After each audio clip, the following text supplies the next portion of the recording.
Dear students, last class में हम लोगों ने ग्राफ के बारे में पढ़ा था। क्वाड्रेटिक एक्सप्रेशन का ग्राफ कैसे बनाते हैं और उसकी कंडीशंस कि कब ग्राफ एक्स एक्सिस को इंटरसेक्ट करेगा, कब इंटरसेक्ट नहीं करेगा, और उसकी ओपनिंग क्या होगी, और ओपनिंग कब अपवर्ड होगा, कब ओपनिंग डाउनवर्ड होगा। और जब ग्राफ एक्स एक्सिस को इंटरसेक्ट करता है तो वो उसके जो रियल रूट्स एग्जिस्ट करते हैं, वो रूट्स किस इंटरवल में लाई कर रहे हैं, उसके एंड पॉइंट कहलाते हैं इंपॉर्टेंट पॉइंट्स। लास्ट क्लास में इंपॉर्टेंट पॉइंट पे क्वाड्रेटिक एक्सप्रेशन की वैल्यू का साइन भी डिसाइड किए थे, कब पॉजिटिव होगा कब नेगेटिव होगा। बहुत सारे पॉइंटों पे वैल्यू पॉजिटिव और नेगेटिव डिसाइड किए थे, लेकिन उनमें से कुछ पॉइंट ऐसे होते हैं जो बहुत इंपॉर्टेंट होते हैं, उनका मेंशन करना बहुत ज़रूरी है। बाकी पॉइंट को अगर ना भी मेंशन करें तब भी उनका मीनिंग निकल आएगा। अब हम लोग रिवर्स प्रॉब्लम करेंगे। मतलब अब क्या होगा, प्रॉब्लम में एक क्वाड्रेटिक इक्वेशन दी होगी और जिसके रूट्स एक गिवन इंटरवल में फिक्स कर दिए जाएंगे। हमें उस प्रॉब्लम को सॉल्व करना है जहां वो अपनी रिक्वायरमेंट के हिसाब से रूट की लोकेशन को फिक्स कर दे रहा। तो उस केस में हम लोग मेनली यूज 4 टाइप कंडीशन। ध्यान देना, जब भी किसी प्रॉब्लम में क्वाड्रेटिक इक्वेशन के रूट्स की लोकेशन एक गिवन इंटरवल में फिक्स कर दी जाएगी तो उस प्रॉब्लम में we use mainly 4 type condition. सब लोग ध्यान देना, वी यूज मेनली 4 टाइप। मतलब कैसी भी प्रॉब्लम होगी, अगर रूट की लोकेशन फिक्स कर दी जाएगी तो उसमें मैक्सिमम 4 कंडीशन यूज है। हम ये नहीं कह रहे हैं कि चारों कंडीशन लगानी पड़ेगी, लेकिन इन 4 कंडीशन से हर तरह की प्रॉब्लम सॉल्व हो जाएगी। हो सकता है कुछ प्रॉब्लम्स में कंडीशन फर्स्ट और सेकंड से ही सॉल्व हो जाए। अब ये कंडीशंस क्या हैं? पहली कंडीशन है कंडीशन एट ओपनिंग। मतलब जब हम उस क्वाड्रेटिक एक्सप्रेशन का ग्राफ बनाएंगे तो उसकी ओपनिंग पे कंडीशन लगाएंगे। अब कभी कभार ऐसा होगा कि एक्स स्क्वायर का कोफिशिएंट पहले से ही पॉजिटिव होगा, तो अगर एक्स स्क्वायर का कोफिशिएंट पहले से पॉजिटिव है तो हमें कंडीशन लगाने की जरूरत नहीं, तो हमें सिर्फ ओपनिंग अपवर्ड पैराबोला पे सोचना है। अगर एक्स स्क्वायर का कोफिशिएंट नेगेटिव है तो हमें सिर्फ ओपनिंग डाउनवर्ड पैराबोला पे सोचना है। लेकिन अगर एक्स स्क्वायर का कोफिशिएंट कुछ ऐसा है जो दोनों टाइप की वैल्यू ले सकता है, पॉजिटिव भी ले सकता है और नेगेटिव, तो वहां पर हमें 2 केस बना के सोचना होगा। केस 1 ओपनिंग अपवर्ड के अकॉर्डिंग और ओपनिंग डाउनवर्ड। कहने का मतलब है कि ये कंडीशन कभी लगानी भी पड़ सकती, कभी नहीं लगानी पड़ेगी, क्योंकि अगर नेचर उसका ओपनिंग फिक्स होगी तो हमें उसको सेट करने की जरूरत है। लेकिन अगर उसकी ओपनिंग फिक्स नहीं होगी तो हमें 2 पॉसिबिलिटी पे सोचना होगा, ओपनिंग अपवर्ड भी सोचना होगा और ओपनिंग डाउनवर्ड। दूसरी कंडीशन जो सबसे इंपॉर्टेंट है, ये बहुत इंपॉर्टेंट कंडीशन है, condition at sign of value of quadratic expression at all important points. At all important points, उस क्वाड्रेटिक एक्सप्रेशन की वैल्यू का साइन सभी इंपॉर्टेंट पॉइंट पे क्लियर मेंशन करेंगे, किस इंपॉर्टेंट पॉइंट पे पॉजिटिव है, किस इंपॉर्टेंट पॉइंट पे नेगेटिव। और इंपॉर्टेंट पॉइंट्स हमने लास्ट वीडियो में डिस्कस किए थे।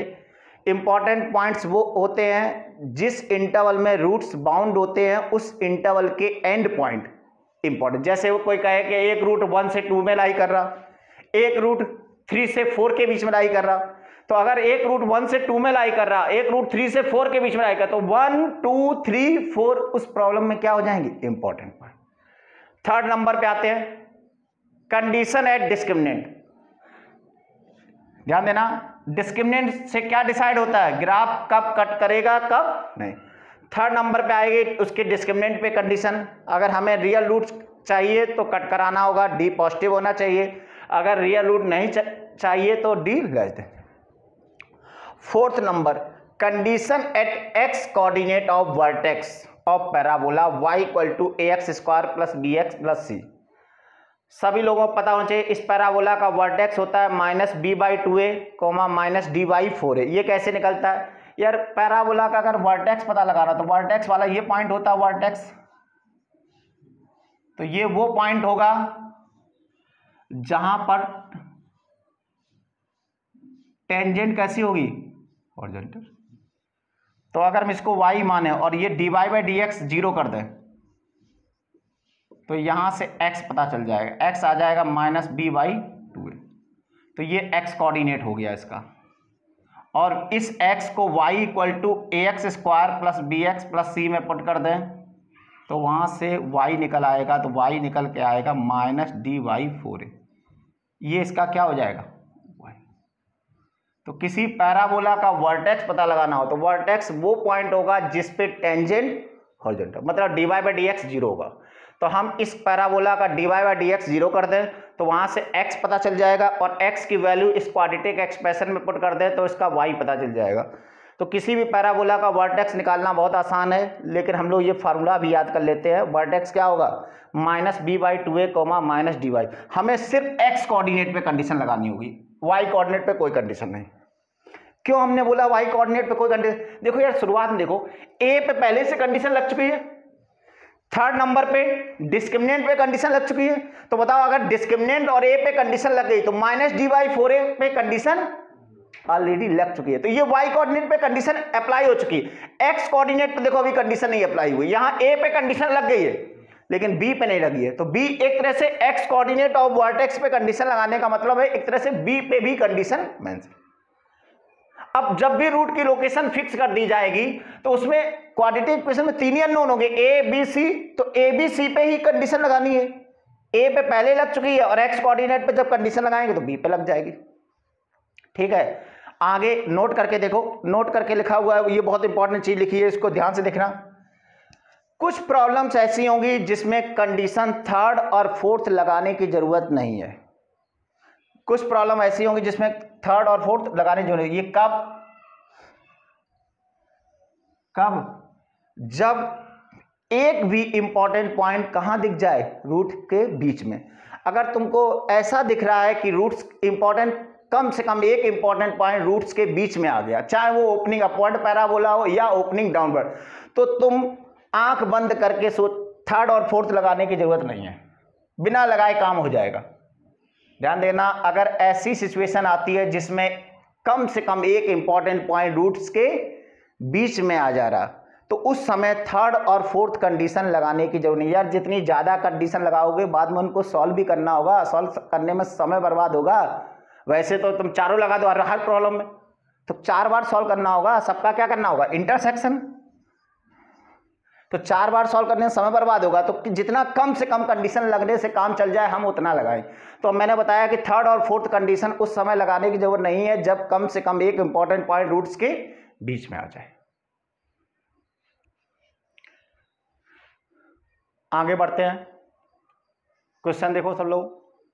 If alpha comma beta are roots of equation 4x square minus 16x plus lambda equal to 0 such that alpha जो है वो 1 से 2 के बीच में है एंड बीटा 2 से 3 के बीच में, then number of integral values of lambda. हमें लैम्डा की इंटीग्रल वैल्यू ढूंढनी है। ध्यान देना, इंटीग्रल वैल्यू ढूंढना हो या पॉजिटिव इंटीग्रल वैल्यूज ढूंढना हो या नेगेटिव इंटीग्रल वैल्यू, वो लास्ट स्टेप है। पहले हम लैम्डा की टोटल पॉसिबल वैल्यूज ढूंढेंगे। एक बार अगर हमको पता चल जाए कि लैम्डा की इस प्रॉब्लम में टोटल कितनी पॉसिबल वैल्यूज होंगी तो उस इंटरवल में गिन लेंगे कि कितनी वैल्यूज इंटीग्रल है। तो यहां पर देखो एक तरह से ये प्रॉब्लम लोकेशन ऑफ रूट्स की है। देखो इसके 2 रूट्स बोला गया, अल्फा और बीटा। एक रूट को लोकेट कर दिया कहां, 1 से 2 के बीच में, और दूसरे रूट को कहां लोकेट कर दिया, 2 से 3 के बीच में। तो जब इस टाइप की प्रॉब्लम आए तो पहला काम होगा तुम इस क्वाड्रेटिक एक्सप्रेशन को y मान दो।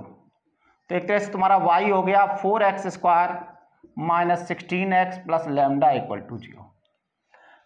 अब तुम उसका एक पॉसिबल ग्राफ बनाओ जो इस कंडीशन को सेटिस्फाई करे। तो अगर हम इसका पॉसिबल ग्राफ बनाए तो इसका ग्राफ 2 जगह कट करना चाहिए। क्यों कट करना चाहिए, क्योंकि इसके 2 रियल रूट्स हैं। तो हम इसका एक ग्राफ बना देंगे, 2 जगह कट करना चाहिए। ये इसके रूट्स हो गए अल्फा और बीटा। अब ध्यान देना, अल्फा कहां लाई कर रहा, 1 से 2, तो इसका मतलब अल्फा के लेफ्ट में 1 होगा और राइट में 2 होगा। बीटा कहां लाई कर रहा, 2 से 3, इसका मतलब बीटा के राइट में 3 होगा और लेफ्ट में 2। अब देखो यहां 2 पहले से मेंशन हो गया तो 2 बार 2 नहीं लिखेंगे। अब आगे बढ़ते हैं 3। ये तो देखो ये ग्राफ हमने इस पैराबोला का बना लिया है जो इस कंडीशन को, जो प्रॉब्लम में जो दिया है उसको सेटिस्फाई कर रहा है। एक रूट 1 से 2 के बीच में, एक रूट 2 से 3 के बीच में। तो बताओ इस पर्टिकुलर प्रॉब्लम में इंपॉर्टेंट पॉइंट्स क्या हैं, अगर तुम्हें समझना है तो इंपॉर्टेंट पॉइंट्स कौन कौन है, 1 2 3, ये इंपॉर्टेंट पॉइंट्स हैं। कुछ लोग कह रहे होंगे सर यहाँ 5 पॉइंट दिख रहे हैं तो अल्फा बीटा भी important point. Alpha beta important point नहीं है, बताया है कि रूट्स जिस इंटरवल में लाई करेंगे उस इंटरवल के एंड पॉइंट इंपॉर्टेंट पॉइंट होंगे। तो यहाँ इंपॉर्टेंट पॉइंट 1 2 3 है। पहली कंडीशन हम लोग किस पे लगाते हैं, लिखा है ओपनिंग पे। देखो यार यहाँ ओपनिंग पे कंडीशन लगाने जो नहीं, ओपनिंग पहले से फिक्स है तो ओपनिंग की कंडीशन ऑलरेडी ये सेटिस्फाई कर रहा है। अपवर्ड ओपनिंग का है इसलिए हमें ओपनिंग पे कोई कंडीशन नहीं लगानी, सिर्फ ओपनिंग अपवर्ड ही सोचना है। अगर यहाँ 4 लैम्डा लिखा होता तो 4 लैम्डा की वैल्यू पॉजिटिव भी हो सकती है, नेगेटिव, तो वहां पर हमें ओपनिंग पे कंडीशन लगानी होगी और हमें 2 प्रकार से सोचना होगा, एक ओपनिंग अपवर्ड के बारे में सोचना होगा, एक ओपनिंग डाउन। जब एक्स स्क्वायर का कोफिशिएंट की न्यूमेरिकल वैल्यू का साइन तुमको डिसाइड होगा तो उस केस में तुम्हें सिर्फ एक पॉसिबिलिटी पे काम करना, अगर यहां पॉजिटिव है तो ओपनिंग अपवर्ड, अगर ये नेगेटिव है तो ओपनिंग डाउनवर्ड।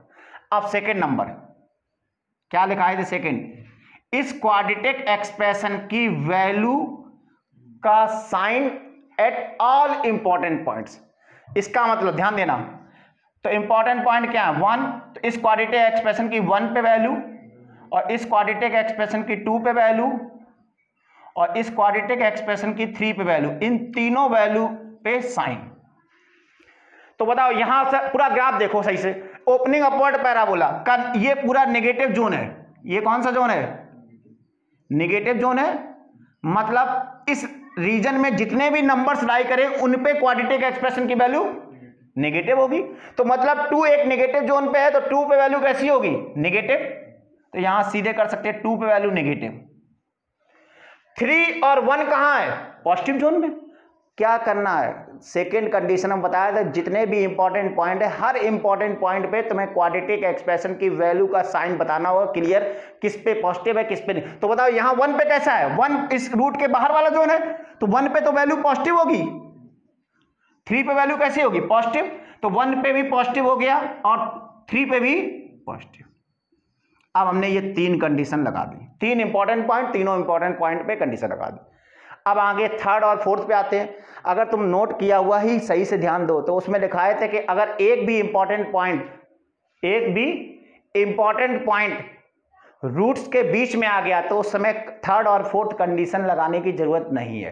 ये तो लिखाया है, तो लिखे हुए को ध्यान देंगे तो उससे समझ में आ गया कि थर्ड और फोर्थ नहीं लगानी है। लेकिन हम अब एक्सप्लेन भी कर दे रहे कि थर्ड और फोर्थ लगाने की जरूरत क्यों नहीं है। तुमसे अगर कोई कहे कि एक पैराबोला है और वो ओपनिंग अपवर्ड है और 1 पे वैल्यू पॉजिटिव है, 3 पे वैल्यू पॉजिटिव है, ध्यान देना इस वाली बात नहीं कर रहे, 2 पॉइंट 1 और 3 पे वैल्यू पॉजिटिव, तो क्या वो ग्राफ कट करेगा? अगर 1 और 3 पे पॉजिटिव है तो हो सकता है ग्राफ पूरा पूरा ऊपर चला जाए, कट करे ना कर भी सकता है और नहीं भी कर, कट करके भी जा सकता है और बिना कट किए भी जा सकता है। लेकिन अगर 2 पे वैल्यू निगेटिव है तो बताओ, अगर 2 पे वैल्यू निगेटिव है और एक ओपनिंग अपवर्ड पैराबोला है, किसी पॉइंट पे वैल्यू निगेटिव ले रहा है तो बिना कट किए कैसे रह सकता है? तो इसका मतलब वो कट करेगा। मतलब ये कंडीशन इतनी इंपॉर्टेंट है, इस कंडीशन को सेटिस्फाई करने के लिए इस पैराबोला को एक्स एक्सिस को इंटरसेक्ट करना ही पड़ेगा। अब बताओ थर्ड कंडीशन क्या डिसाइड करती थी? डिस्क्रिमिनेंट कट करने का। जब इस कंडीशन को सेटिस्फाई करने के लिए ग्राफ एक्स एक्सिस को कट करेगा ही करेगा तो थर्ड कंडीशन की फिर लगाने की जरूरत क्या है? ध्यान देना, इसकी वजह से नहीं डिस्क्रिमिनेंट कंडीशन छोड़े, इसकी वजह से नहीं छोड़े, किसकी वजह से छोड़े? F2 negative. तो F2 कहां है? इंपॉर्टेंट पॉइंट के बीच में। तो अगर कोई भी इंपॉर्टेंट पॉइंट रूट्स के बीच में होगा तो उस पे जब हम कंडीशन साइन डिसाइड करेंगे तो उससे डिस्क्रिमिनेंट वाली कंडीशन अपने आप सेटिस्फाई हो जाएगी। इसलिए थर्ड कंडीशन नहीं लगाएंगे। अब थोड़ा समझ लेते हैं फोर्थ कंडीशन। फोर्थ कंडीशन क्या होती है? X coordinate of vertex. तुम बताओ क्या एक्स, ध्यान देना, एक्स कोऑर्डिनेट वर्टेक्स होता है वो रूट्स का मिड पॉइंट। अब बताओ अगर रूट्स 1 से 2 और 3 से 2 से 3 के बीच में लाई करा तो श्योर शॉट है कि उसके रूट्स का जो मिड पॉइंट होगा, जो रूट्स का मिड पॉइंट होता है वही होता है क्या? X coordinate. तो एक्स कोऑर्डिनेट भी इन्हीं नंबर्स के बीच में लाई करेगा। हमें उस पर कोई कंडीशन एक्स्ट्रा लगाने की जरूरत नहीं है, उसको बाउंड करने की जरूरत नहीं है, तो हमारा इन्हीं दोनों से काम चल जाएगा। ध्यान रखना, अगर किसी प्रॉब्लम में डिस्क्रिमिनेंट की कंडीशन नहीं लगाना पड़ रहा है तो समझ जाना उसमें कंडीशन फोर्थ भी नहीं लगनी होगी, सिर्फ दो ही से काम चल जाएगा, ओपनिंग और इंपॉर्टेंट पॉइंट पे वैल्यू साइन। तो हम यहाँ दो ही से, अब इसको सॉल्व करना है। F1 कितना होगा? यहाँ रखते हैं F1, तो 4 - 16 प्लस लैम्डा, बोलो ग्रेटर देन 0, तो यहाँ से आएगा क्या? लैम्डा ग्रेटर देन 12, बोलो। इसको सॉल्व करें, यहाँ F2 लेस देन 0, 2 पे value 16 - 32 plus lambda less than 0, तो यहाँ से लैम्डा आएगा लेस देन 16। तीसरा कंडीशन F3 बोलो, 3 पे वैल्यू क्या होगी? यहाँ रखे, तो 36 - 48 प्लस लैम्डा ग्रेटर देन 0, तो यहाँ से आएगा लैम्डा ग्रेटर देन 12। इन तीनों कंडीशन का आपस में क्या करेंगे? इंटरसेक्शन। ये कह रहा है लैम्डा 12 से बड़ा होना चाहिए, ये कह रहा है लैम्डा 16 से छोटा होना चाहिए, ये कह रहा है लैम्डा 12 से बड़ा, तो तीनों का जब इंटरसेक्शन करेंगे तो लैम्डा 12 से 16 के बीच में, इक्वलिटी कहीं नहीं है, 12 से 16 के बीच में होना चाहिए। अब लैम्डा की टोटल वैल्यू पता चल गई 12 से 16 के बीच में, हमें लेकिन टोटल सेट नहीं पूछा देगा, हमें इंटीग्रल वैल्यू पूछी। तो इस सेट में इंटीग्रल वैल्यू कौन कौन सी हैं? 13, 14 और 15। तो नंबर ऑफ इंटीग्रल वैल्यू कितनी हो गई?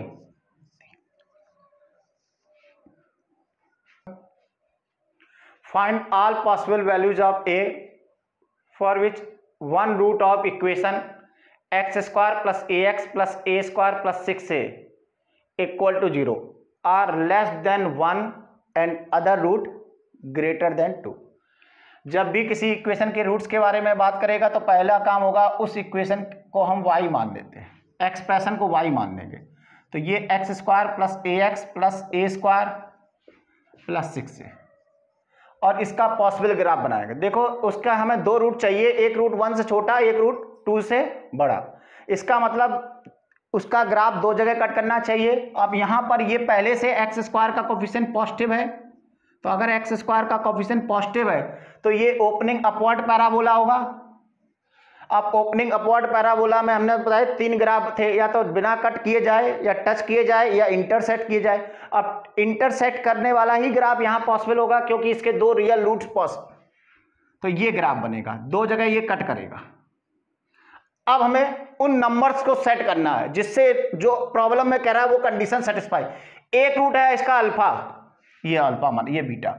हम चाह रहे एक रूट 1 से छोटा हो और एक रूट 2 से बड़ा, तो बताओ 1 और 2 की लोकेशन कहां होगी? अगर 1 यहां बना दो, 2 यहां बना दो, तो इसका मतलब क्या हुआ? दोनों रूट 1 से 2 के बीच में हो गए। तो अगर एक रूट 1 से छोटा है और एक रूट 2 से बड़ा है, इसका मतलब 1 यहां होना चाहिए रूट के राइट में, तभी तो ये रूट 1 से छोटा आएगा, और दूसरा रूट 2 से बड़ा है तो ये 2 के राइट में। ये सिचुएशन होनी चाहिए, ध्यान देना। इस सिचुएशन में देखो प्रॉब्लम कंडीशन सर, एक रूट 1 से छोटा और एक रूट 2 से बड़ा, और कोई पॉसिबिलिटी नहीं हो सकती यार 1 यहां बनेगा 2 यहां बनेगा तो दोनों रूट 1 से 2, अगर 1 यहां बनेगा 2 यहां बनेगा तो 1 से एक रूट छोटा तो हो जाएगा, दूसरा रूट 2 से भी छोटा हो जाएगा। तो अगर हमें ये सिचुएशन को देखना है तो 1 और 2 दोनों रूट के बीच में आने चाहिए, ध्यान देना। अब हम लोग इसकी कंडीशंस लगाएंगे, इसको fx मान लेंगे। पहली कंडीशन बताए थे ओपनिंग वाली कंडीशन इसमें ऑलरेडी सेटिस्फाई है, ओपनिंग अपवर्ड ही सोचना है। सेकंड कंडीशन बताए the value of quadratic expression at all important point. यहां दो इंपॉर्टेंट पॉइंट है 1 और 2, तो 1 पे वैल्यू और 2 पे वैल्यू। ध्यान देना, अगर ये अपवर्ड पैराबोला है 1 और 2 रूट के बीच में, तो ये पूरा पूरा यहां से यहां तक नेगेटिव जोन है। बोलो, अगर ये नेगेटिव जोन है तो 1 और 2 पे वैल्यू कैसी है? नेगेटिव होनी चाहिए। तो यहां f1 लेस देन 0 और f2 लेस देन 0, ये दो कंडीशन लग गई। उसके बाद कंडीशन थर्ड हमने बताया था, कंडीशन थर्ड उस समय लगाने की जरूरत नहीं है जब एक भी इंपॉर्टेंट पॉइंट रूट के बीच में आ जाए। यहां देखो 1 और 2 दोनों रूट के बीच में आ गए। अगर एक भी इंपॉर्टेंट पॉइंट अगर तुमको रूट के बीच में ग्राफ में दिख रहा है तो उस समय थर्ड और फोर्थ कंडीशन लगाने की कोई जरूरत नहीं है, प्रॉब्लम इन्हीं कंडीशन से सेटिस्फाई हो जाएगी। तुम बताओ, अगर एक ओपनिंग अपवर्ड पैराबोला है और 1 और 2 पे नेगेटिव है, अगर 1 और 2 पे नेगेटिव है तो क्या वो ग्राफ बिना एक्स एक्सिस को कट किए रह सकता है? कट करना ही पड़ेगा। तो ये कंडीशन सफिशिएंट है उसको कट कराने के लिए, इसलिए एक्स्ट्रा कंडीशन लगाने की कोई जरूरत नहीं है। यही मेरी फाइनल कंडीशन है। और इसका एक्स कोऑर्डिनेट पे तो कंडीशन लगेगी नहीं यार, इसका एक्स कोऑर्डिनेट कहीं भी जा सकता है, ग्राफ बहुत दूर पे इंटरसेक्ट करेगा तो एक्स कोऑर्डिनेट बदलता रहेगा। ठीक है, तो यही करना। थर्ड अगर नहीं लगेगी तो फोर्थ भी नहीं लगेगी, ये पहले लिखा चुके हैं। तो आ गया 1 पे value 1 a plus A square plus 6a greater than 0। इसको सॉल्व करना तो ये कितना आ रहा है, a square plus 7a plus 1 greater than 0। इसके फैक्टर करेंगे तो ये देखो इसके रूट्स निकालने, अगर इसके रूट्स निकालें -7 plus minus root of b square 49 minus 4 upon 2। तो इसके रूट्स क्या आ रहा है, ये आ रहा 49, तो ये आ जाएगा a माइनस एक रूट हो जाएगा -7 माइनस रूट 45/2 और दूसरा रूट हो जाएगा a -7 प्लस रूट 45। यार इसके पहले फैक्टर करने पड़ेंगे, अगर तुम डायरेक्ट फैक्टर कर ले रहे तो अच्छी बात है, नहीं कर पा रहे तो रूट्स निकाल के किसी क्वाड्रेटिक एक्सप्रेशन के अगर फैक्टर करने हैं तो उसके रूट्स निकाल लो अल्फा बीटा, और उसके फैक्टर हो जाएंगे a times x minus alpha into x minus beta. यहाँ वेरिएबल a है इसलिए a minus alpha a minus beta. Root सही है, ठीक है। तो इसके क्रिटिकल पॉइंट बनाएंगे नंबर लाइन पे, कौन पहले आएगा, ये पहले आएगा कि ये वाला पहले आएगा। तो -7 माइनस रूट ऑफ 45/2 चेक कर लेना कैलकुलेशन, रूट 45/2 ये 3 पार्ट्स हो जाएंगे, यहाँ 0 यहाँ 0। पहला पार्ट पॉजिटिव होगा, ये साइन पैटर्न बनाना हम बाद में सिखाएंगे सबको, ये पॉजिटिव होगा, फिलहाल हमें कैसे चाहिए पॉजिटिव, तो ये वाला पार्ट आए। अच्छा ये f(1) लेस देन 0 है, हम यहाँ ग्रेटर देन 0 कर दिए तो ये लेस देन 0 है, ये लेस देन 0 है। फैक्टर पे कोई फर्क नहीं, फैक्टर यही होंगे, लेकिन जब इसको सॉल्व करेंगे तो निगेटिव चाहिए, तो इसके बीच में ये दोनों पॉइंट इंक्लूड नहीं होंगे। अब एक और इनइक्वालिटी है उसको भी सॉल्व कर लेते हैं, f(2) less than equal to 0। 2 पे value 4 plus 2a plus a square plus 6a, a भी लेस देन 0, तो यहाँ से सॉल्व करेंगे तो a square plus 8a plus 4 less than 0। ठीक है, इसके फैक्टर करेंगे तो इसके रूट्स निकालेंगे, इसके रूट्स क्या होंगे, -8 प्लस माइनस रूट ऑफ 64 और -16, तो ये 48 हो जाएगा /2। इसको कैंसिल करेंगे तो ये कितना आ जाएगा, -4, इसमें से 4 बाहर करेंगे 2, 4 बाहर हो जाए तो √3, तो ये प्लस माइनस √3, तो इसके फैक्टर हो जाएंगे a -4 प्लस √3 और दूसरा फैक्टर a -4 माइनस √3, ए भी लेस देन 0। इसका साइन पैटर्न बनाएंगे तो इसके क्रिटिकल पॉइंट क्या होंगे, इसके क्रिटिकल पॉइंट होंगे -4 माइनस √3 और -4 प्लस √3, तो इसके भी 3 पार्ट हो जाएंगे, ये पार्ट पॉजिटिव होगा, ये नेगेटिव होगा और ये पॉजिटिव होगा और ये 0, यहाँ भी नेगेटिव, तो इसके बीच में ध्यान देना ये वाला ये इंक्लूड नहीं होगा। अब हमें दोनों कंडीशन का क्या करना, इंटरसेक्शन। ध्यान से देखना, कैलकुलेशन थोड़ा ज़्यादा है तो हम ऊपर आ जाते हैं, इसको अलग करते हैं। हमें दोनों का इंटरसेक्शन लेना, इंटरसेक्शन लेना भी देख लेते हैं। ये वैल्यू है -7 माइनस रूट 45 डिवाइडेड बाई 2, ये वैल्यू है -7 प्लस रूट 45 डिवाइडेड बाई 2। ठीक है, ठीक। अब ये वैल्यू देखें, बताओ ये वैल्यू नेगेटिव में है तो ये वाली वैल्यू बड़ी है कि ये नहीं, माइनस में कौन सी ज्यादा, ये वाली वैल्यू है। इस जगह थोड़ा ध्यान दो, यहां पर ये 4 बार आएगा तो ये 2√3 होगा, तो यहां पर ये वैल्यू 2√3 होगी, ये वैल्यू 2√3 होगी, तो क्रिटिकल पॉइंट ये बदल जाएंगे, ये 2√3 होगा और ये होगा 2√3। तो ये वाला वैल्यू अब हमें इसको मेंशन करना है, ठीक है। तो ये वैल्यू क्या है, -4 - 2√3। अब देखना है कि ये वैल्यू ज्यादा नेगेटिव है कि ये -4। इन दोनों की लोकेशन बना दिए और ये नंबर इन दोनों की एक साथ लोकेशन बना दिए। इसके हिसाब से इसके बीच में होना चाहिए और इसके हिसाब से इसके बीच में होना चाहिए। दोनों का इंटरसेक्शन करेंगे तो ये बीच वाला पोर्शन आ जाएगा। बोलो, ठीक है। तो ए की फाइनल वैल्यू आएंगी कहां से कहां, -7 - √45 डिवाइडेड बाई 2 से लेके -4 + 2√3 तक। यार सब लोग एक बार कैलकुलेशन जरूर चेक कर लिया करें। मेरे हिसाब से ये फाइनल आंसर होगा। Next problem, find all possible values of m for which both roots of equation lie in the interval -6 से 1। हमें m की पॉसिबल वैल्यूज कैलकुलेट करना है जिससे इस क्वाड्रेटिक इक्वेशन के दोनों रूट -6 से 1 के बीच में हो। तो ध्यान देना, जिस इक्वेशन के रूट्स के बारे में कंडीशन है उसको y मान देते हैं। तो हमारा एक तरह से y हो जाएगा x² - 2 times m - 3 times x + 9। अब यहां पर कंडीशन लगाए तो पहले हम एक पॉसिबल ग्राफ बना लेते हैं। इसका ग्राफ x एक्सिस को दो जगह कट करना चाहिए क्योंकि रियल रूट्स हैं और दोनों रूट -6 और 1 के बीच में होने चाहिए। इसका मतलब -6 लेफ्ट में होगा एक रूट के और 1 दूसरे रूट के राइट में होगा। ये सिचुएशन होगी। देख लो सब लोग, इस प्रॉब्लम में इंपॉर्टेंट पॉइंट्स क्या हैं, -6 और 1। इस प्रॉब्लम में इंपॉर्टेंट पॉइंट क्या है, -6 और 1। अब देखो इस प्रॉब्लम में तुम इंपॉर्टेंट पॉइंट 2 है और दोनों इंपॉर्टेंट पॉइंट रूट के बाहर पड़ रहे हैं। मतलब रूट के बीच में एक भी इंपॉर्टेंट पॉइंट नहीं पड़ा है। इसका मतलब इस प्रॉब्लम में हमें चारों कंडीशन, अगर वो नोट किया हुआ याद है तो इस प्रॉब्लम में चारों कंडीशन लगानी है। हम समझा भी देंगे क्यों चारों लगाना बहुत जरूरी है। सिर्फ 2 कंडीशन से काम नहीं चलेगा, इसमें चारों कंडीशन लगाना पड़ेगा। अगर 4 कंडीशन नहीं लगा रहे तो तुम्हारा ग्राफ ये वाला भी पॉसिबल हो सकता है और कोई दूसरा भी पॉसिबल होगा। देखो पहली ओपनिंग, यार यहाँ ओपनिंग पहले से फिक्स है, ओपनिंग अपवर्ड है। सेकंड नंबर इंपॉर्टेंट पॉइंट, इसको fx मान लो।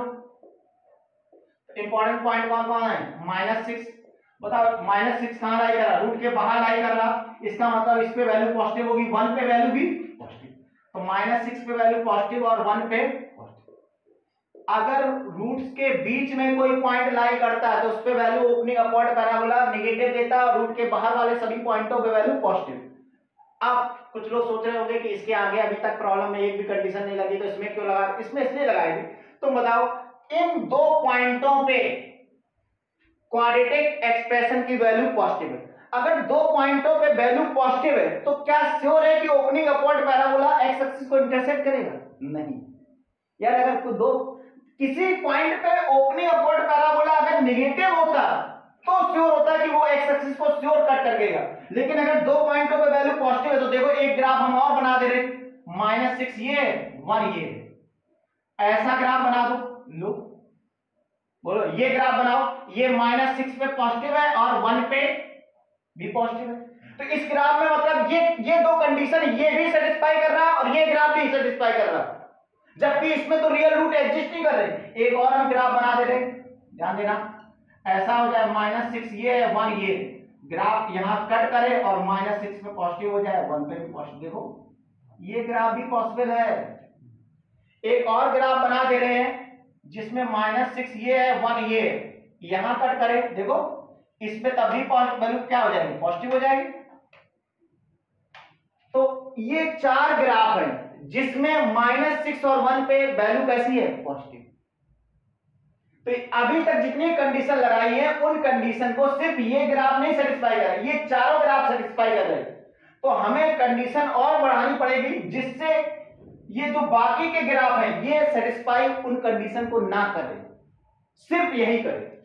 तो हमारे पास कंडीशन तो यार 4 ही दिखाई है, कौन कौन, थर्ड कंडीशन थी डिस्क्रिमिनेंट पे और फोर्थ एक्स पर। यहाँ देखो थर्ड, इससे श्योर नहीं हुआ था कि कट करेगा कि नहीं करेगा, आगे कंडीशन लगेगी डिस्क्रिमिनेंट डी ग्रेटर। अच्छा थोड़ा ध्यान देना है विश्वास, अगर डी पे कंडीशन लगी तो डी के कंडीशन लगाते वक्त सोचना होगा डी ग्रेटर देन जीरो की ग्रेटर देन इक्वल टू। जब भी डी पे कंडीशन आएगी दो ही पॉसिबिलिटी होगी, या तो डी ग्रेटर देन जीरो लगेगा या डी ग्रेटर देन। तो तुम्हें यह सोचना है कि क्या इस प्रॉब्लम में जो लैंग्वेज दी है उसके अकॉर्डिंग क्या रूट इक्वल होने की कोई गुंजाइश है। तो बताओ इस प्रॉब्लम उसने कहां बोला है डिस्टिंक्ट रूट्स, उसने कहा दोनों रूट -6 से 1 के बीच होने चाहिए। तो क्या दोनों रूट -6 से 1 के बीच में इक्वल नहीं हो सकते? बोलो हो सकते हैं। एक पॉसिबल ग्राफ ये भी बन सकता है, हम नहीं कह रहे कि यही अकेला बनेगा, लेकिन एक ग्राफ ये भी पॉसिबल है। उसने कहा दोनों रूट -6 से 1 के बीच में, अगर दोनों रूट -6 से 1 के बीच में है और साथ में इक्वल हो गए तब भी तो कंडीशन सेटिस्फाई होगी। तो यहां ग्रेटर देन इक्वल टू, इस पर्टिकुलर प्रॉब्लम में इक्वल रूट होने की भी गुंजाइश है, तो इसलिए D greater than equal to. ध्यान रखना डिस्क्रिमिनेंट की जब भी कंडीशन लगाएंगे या तो ग्रेटर देन या ग्रेटर देन इक्वल। अब आ गया फोर्थ नंबर एक्स कोऑर्डिनेट। जैसी तुमने थर्ड कंडीशन लगाई पता है ये ग्राफ भाग जाएगा। क्यों भाग जाएगा? क्योंकि इसका डिस्क्रिमिनेंट नेगेटिव है। अभी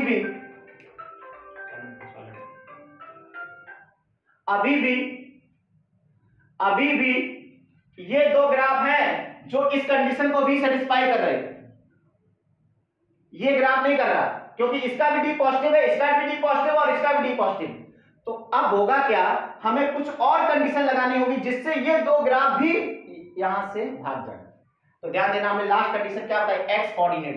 तो एक्स कोऑर्डिनेट ऑफ वर्टेक्स क्या होता है, -b/2a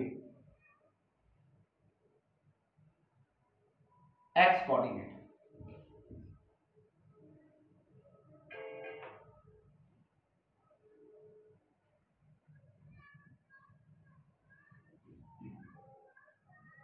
जब भी एक्स कोऑर्डिनेट ऑफ वर्टेक्स पे कंडीशन लगेगी, ध्यान रखना अगर रूट -6 से 1 के बीच में तो x coordinate of vertex root का मिड पॉइंट होता है।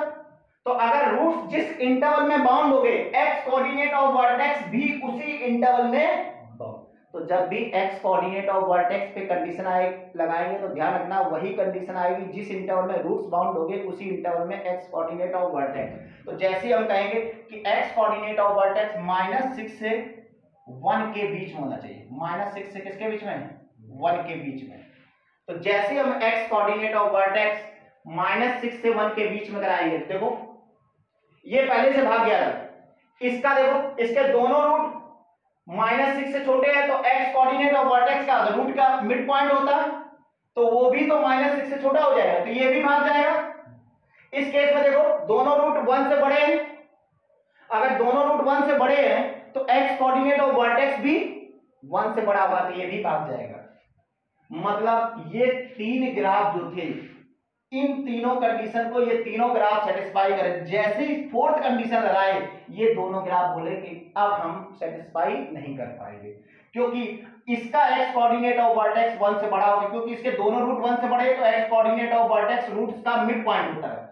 इसमें दोनों रूट -6 से छोटे हैं इसलिए एक्स कोऑर्डिनेट ऑफ वर्टेक्स भी -6 से छोटा होगा। अब जब हम इतनी कंडीशन लगा देंगे तो सिर्फ यही ग्राफ बचेगा, बाकी कोई ग्राफ नहीं बचेगा। ध्यान देना, ठीक है। अब हम ये सब कंडीशन से कैलकुलेशन करते हैं तो हम इसको अब ग्राफ यहां से अलग कर दे रहे हैं।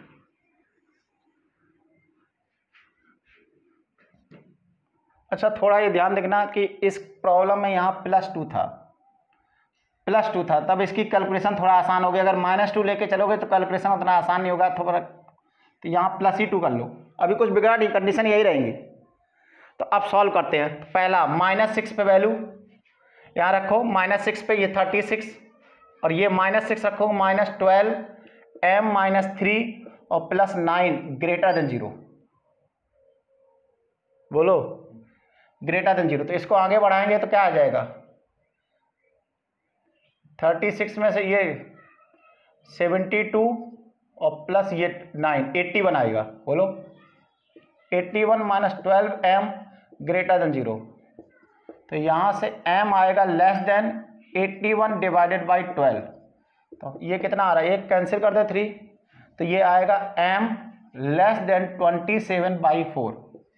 ये पहले से सॉल्व करके आ रहा, देख लो कैलकुलेशन सब लोग, बहुत आसान है, इसमें तो लीनियर बन रही थी। दूसरा 1 पे वैल्यू पॉजिटिव, तो 1 f1 पॉजिटिव, तो 1 पे वैल्यू इसकी पॉजिटिव किया जाए तो 1 + 2 टाइम्स m - 3 + 9 पॉजिटिव, तो यहाँ से आगे बढ़ेंगे तो ये 2m और ये -6 और ये प्लस, तो +4 ग्रेटर देन, एक बार चेक करते जाओ, ठीक है। तो यहाँ से आ रहा m ग्रेटर देन -2, बोलो।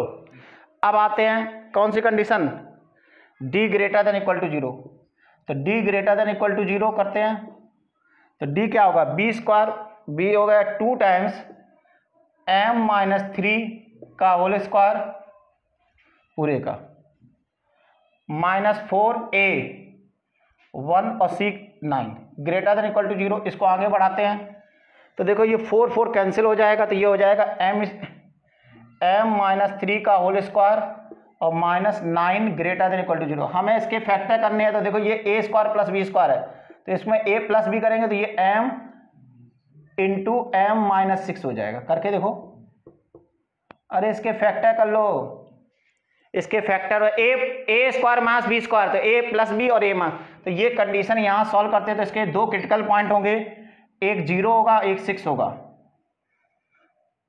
इसके आगे ये पॉजिटिव होगा, इसके बीच में नेगेटिव, इधर पॉजिटिव, यहाँ 0 यहाँ 0, हमें कैसा चाहिए, पॉजिटिव चाहिए, तो पॉजिटिव इस वाले पार्ट में होगा, इस पार्ट, तो इसका आंसर होगा m बिलोंग्स टू -∞ से 0, 0 पे क्लोज यूनियन 6 से इन्फिनिटी, ये हमारा थर्ड पार्ट का आंसर आ रहा, चेक कर लेना। आगे आते हैं, थोड़ा इसको अलग करते हैं, ये फोर्थ वाला x कोऑर्डिनेट ऑफ वर्टेक्स, ये कहां से कहां, -6 से 1 के बीच, x कोऑर्डिनेट ऑफ वर्टेक्स होता है -b divided by 2a, b होता है x का कोफिशिएंट, तो -x का कोफिशिएंट कितना है, 2 times m - 3 divided by 2a, a कितना 1, ये कहां से कहां लाई करना चाहिए 1, एक बार चेक कर लो इसको सब लोग, तो यहां से जब इसको आगे बढ़ाएंगे तो -6 लेस देन, ये दो 2 कैंसिल हो गया, तो ये 3 - m हो जाएगा लेस देन 1, चेक करते ना, तो इसको जब हम सॉल्व करेंगे तो ये m इधर आएगा, तो यहां से इस तरफ से आएगा m, कहां से कहां, एक माइनस मल्टीप्लाई करता है, तो m - 3 इनइक्वलिटी चेंज कर जाएगी, -1 से 6, 3 ऐड कर दें तो ये हो जाएगा 2 से 9। यार तुम लोग ये कैलकुलेशन कर लेना, जिन लोगों को इनइक्वलिटी सॉल्व करना नहीं आता तो जब इनइक्वलिटी पढ़ाएंगे तो अच्छी तरीके से समझा देंगे। तो ये कहां से आ रहा है, 2 से 9। अब हमें इन चारों कंडीशन का इंटरसेक्शन करना है। इंटरसेक्शन करना सब लोग अच्छी तरीके से समझ लें। अब हम इसमें समझा नहीं रहेंगे, मेरे हिसाब से चारों का तो तुम इंटरसेक्शन करोगे तो फाइनल आंसर तुम्हारा आएगा m बिलोंग्स टू, क्या बताइए कितना, सबका इंटरसेक्शन करें 2 से, कितना आ रहा उत्कर्ष, 6 से 6 पे इक्वलिटी आएगी। एक बार चेक कर लेना सब, 26 से लेके 27/4 तक ये आएगा फाइनल आंसर। एक फर्स्ट कंडीशन ये, सेकंड ये वाली कंडीशन, और थर्ड ये वाली कंडीशन, और फोर्थ ये वाली कंडीशन। हमें इन सभी कंडीशन से m की जितनी वैल्यूज है उनका सबका इंटरसेक्शन कर लेंगे और फाइनल हमारा आंसर आएगा 6 से लेके 27/4। 6 पे इक्वलिटी आएगी, 27/4 पे इक्वलिटी नहीं होगी। Next problem, if both roots of equation are real and less than 3 then possible values of a। देखो इस प्रॉब्लम में भी रूट की लोकेशन फिक्स कर दिया, दोनों रूट वो कैसा चाह रहा, 3 से छोटा। तो इस केस में पहले हम इसको y मान लेंगे, तो ये y = x² - 2ax + a² + a - 3।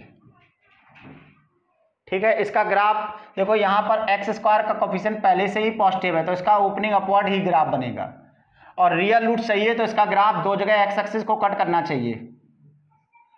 अब जो रूट्स होने चाहिए दोनों रूट 3 से छोटे, तो 3 की लोकेशन कहाँ होगी?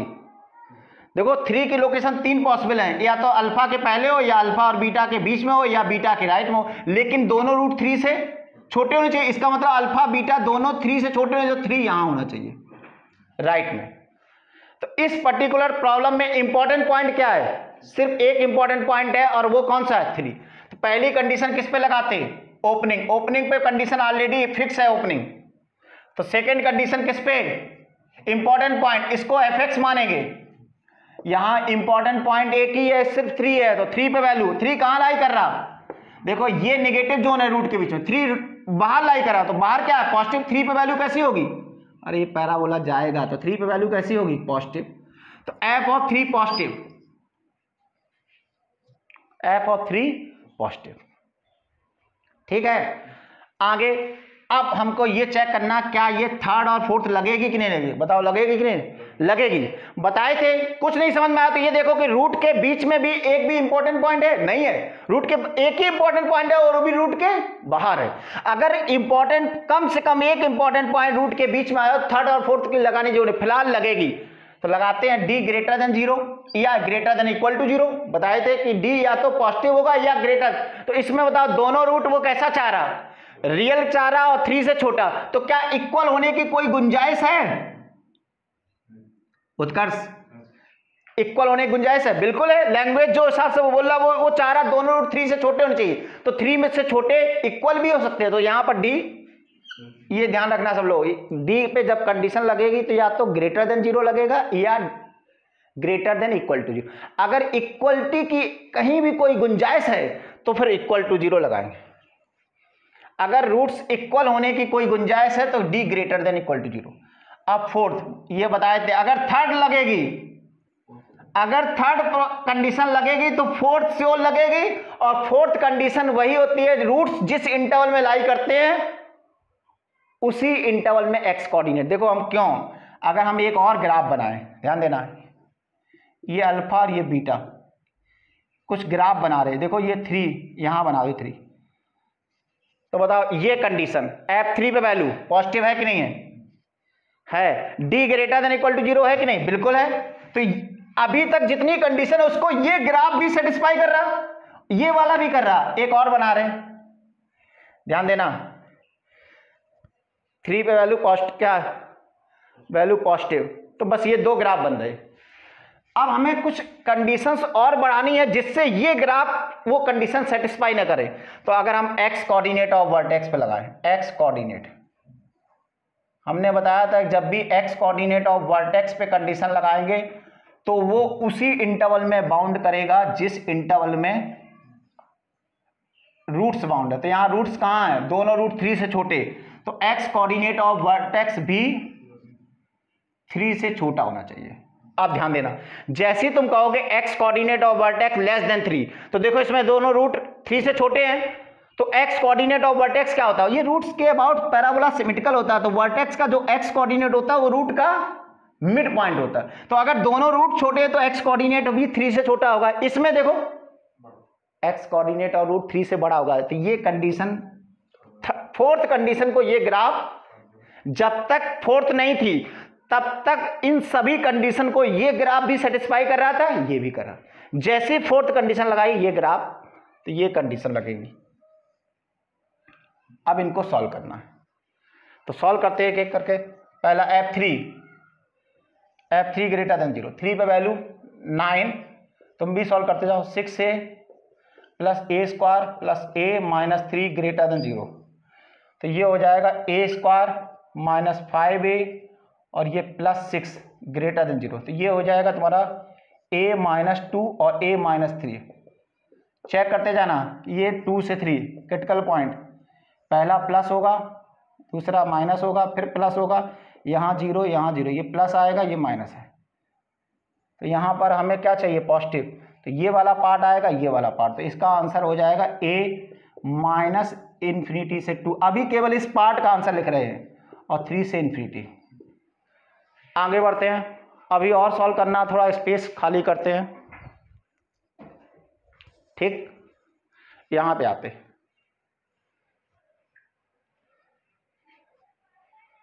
Second condition. क्या second condition? Third, D greater than equal to 0, D b square, तो ये 4a square minus 4a square plus a minus 3 greater than equal to 0, तो यहाँ से 4a स्क्वायर कैंसिल हो जाएगा, तो minus 4a plus 12 greater than equal to 0, तो यहाँ से आएगा 4a less than equal to 12, तो यहाँ से आएगा a less than equal to 3। करके देख लेना सब लोग, आएगा। अब एक और कंडीशन है फोर्थ वाली, एक्स कोऑर्डिनेट ऑफ वर्टेक्स।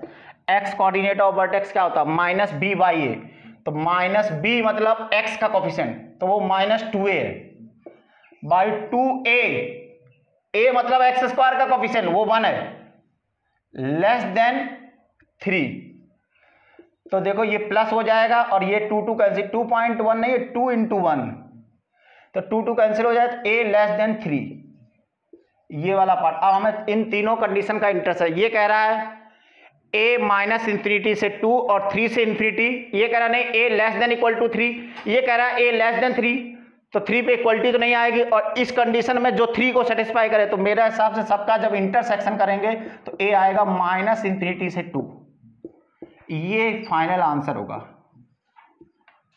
एक बार सब लोग चेक कर लो, ये आंसर, तो ये वाला कौन सा आंसर है? ए। ठीक है, ये जो लोकेशन ऑफ रूट्स हम लोग पढ़ रहे हैं ये अभी खत्म नहीं हुआ है, ये वीडियो थोड़ा बड़ा हो गया है, तो इसलिए इसको आगे वाले वीडियो में कंटिन्यू करेंगे। इसमें बहुत सारी प्रॉब्लम्स हैं, और स्पेशली ये जो प्रॉब्लम्स आगे कराएंगे वो जेईई एडवांस के लिए बहुत इंपॉर्टेंट है, ध्यान देना। लोकेशन ऑफ रूट्स अभी खत्म नहीं हुआ, इसका पूरा एक वीडियो और आएगा जिसमें सिर्फ अभी क्वेश्चंस कराएंगे, बहुत सारी एनालिटिकल प्रॉब्लम्स कराएंगे, तो ये कंप्लीट नहीं हुआ है। ये जेईई एडवांस के लिए बहुत इंपॉर्टेंट है, मेंस में भी पूछा जाता है, लेकिन जितना अभी तक पढ़ाई लगभग मेंस में इसी से पूछ लेगा। ठीक है बच्चों, आगे वाले वीडियो मिलते हैं।